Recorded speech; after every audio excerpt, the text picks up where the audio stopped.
Daily Bible reading, 2 Kings chapter 9. Then the prophet Elisha summoned one of the disciples of the prophets and said to him, "Tie up your skirts and take along this flask of oil and go to Ramoth Gilead.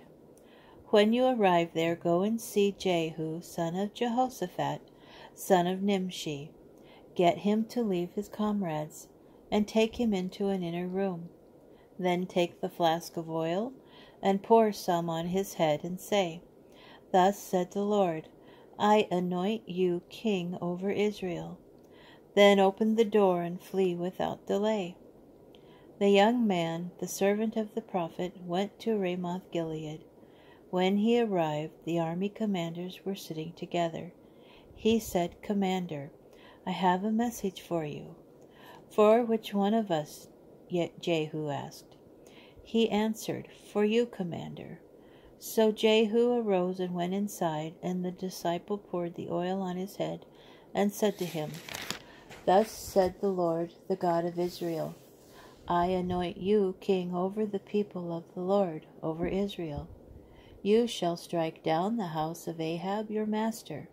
Thus will I avenge on Jezebel the blood of my servants the prophets, and the blood of the other servants of the Lord. The whole house of Ahab shall perish, and I will cut off every male belonging to Ahab, bond and free in Israel. I will make the house of Ahab like the house of Jeroboam son of Nebat, and like the house of Baasha son of Ahijah. The dogs shall devour Jezebel in the field of Jezreel, with none to bury her." Then he opened the door and fled. Jehu went out to the other officers of his master, and they asked him, "Is all well? What did that madman come to you for?" He said to them, "You know the man and his ranting." "You're lying," they said. "Tell us the truth." Then he replied, "Thus and thus he said, Thus said the Lord, I anoint you king over Israel." Quickly each man took his cloak and placed it under him on the top step. They sounded the horn and proclaimed, "Jehu is king."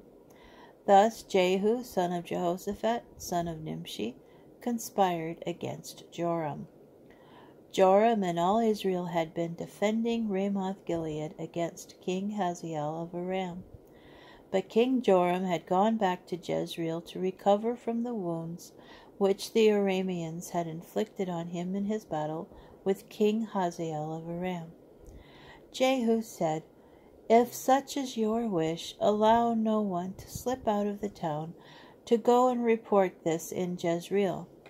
Then Jehu mounted his chariot and drove to Jezreel, for Joram was lying ill there, and King Ahaziah of Judah had gone down to visit Joram. The lookout was stationed on the tower in Jezreel, and he saw the troop of Jehu as he approached. He called out, "I see a troop." Joram said, "Dispatch a horseman to meet them and let him ask, 'Is all well?'" The horseman went to meet him, and he said, "The king inquires, 'Is all well?'" Jehu replied, "What concern of yours is it whether all is well? Fall in behind me." The lookout reported, "The messenger has reached them, but has not turned back." So he sent out a second horseman. He came to them and said, "Thus says the king, 'Is all well?'" Jehu answered, "What concern of yours is it whether all is well? Fall in behind me." And the lookout reported, "The messenger has reached them, but has not turned back. And it looks like the driving of Jehu, son of Nimshi, who drives wildly." Joram ordered, "Hitch up the chariot." They hitched up his chariot, and King Joram of Israel and King Ahaziah of Judah went out, each in his own chariot, to meet Jehu. They met him at the field of Naboth the Jezreelite. When Joram saw Jehu, he asked, "Is all well, Jehu?" But Jehu replied, "How can all be well as long as your mother Jezebel carries on her countless harlotries and sorceries?" Thereupon Joram turned his horses around and fled. crying out to Ahaziah, "Treason, Ahaziah!" But Jehu drew his bow and hit Joram between the shoulders, so that the arrow pierced his heart, and he collapsed in his chariot. Jehu thereupon ordered his officer Bidkar pick him up and throw him into the field of Naboth the Jezreelite. Remember how you and I were riding side by side behind his father Ahab, when the Lord made this pronouncement about him? I swear I have taken note of the blood of Naboth and the blood of his sons yesterday, declares the Lord, and I will requite you in this plot, declares the Lord. So pick him up and throw him unto the plot in accordance with the word of the Lord. On seeing this, King Ahaziah of Judah fled along the road to Beth-Hagan. Jehu pursued him and said, "Shoot him down too." And they shot him in his chariot at the ascent of Gur, which is near Ibleam. He fled to Megiddo and died there. His servants conveyed him in a chariot to Jerusalem, and they buried him in his grave with his fathers in the city of David. Ahaziah had become king over Judah in the 11th year of Joram, son of Ahab. Jehu went on to Jezreel. When Jezebel heard of it, she painted her eyes with kohl and dressed her hair, and she looked out of the window. As Jehu entered the gate, she called out, "Is all well, Zimri, murderer of your master?" He looked up toward the window and said, "Who is on my side? Who?"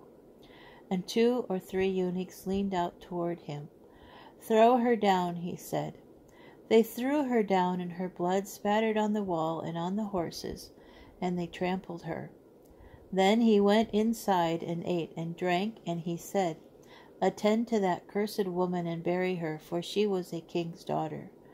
So they went to bury her, but all they found of her were the skull, the feet, and the hands. They came back and reported to him, and he said, "It is just as the Lord spoke through his servant Elijah the Tishbite. The dogs shall devour the flesh of Jezebel in the field of Jezreel, and the carcass of Jezebel shall be like dung on the ground, in the field of Jezreel, so that none will be able to say, 'This was Jezebel.'"